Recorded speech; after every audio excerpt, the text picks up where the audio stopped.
สบายดีเราให้นอนหน้ายามค่ำยามคืน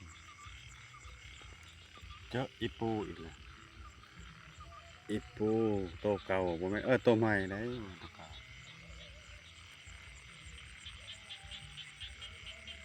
กระปูนี่ก็แต่เก่าก็ลายอันนี้ก็บ่ลายแล้วมันก็เป็นเขาหน้าหวานได้พี่น้องเด้อบอนนี่งามบอนนี่บ่มีเขาบ่มีเขาเนี่ยบ่มีเขามีต้นหนึง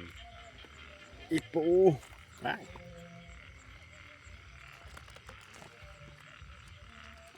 เอาเอาเอา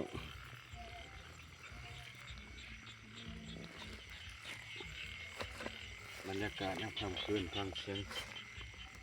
เขียดห้องออกแอกๆตะเทิกหรือตะเม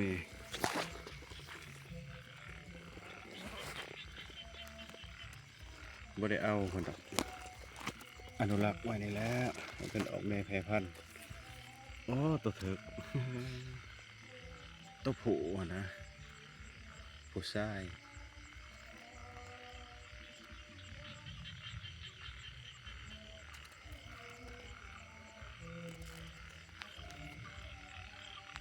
สำเร็จนะพี่น้อง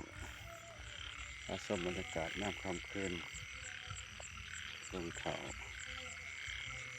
เกาะกระปูเพื่อทายที่น้องเบิ่งขอบใจบ๊ายบาย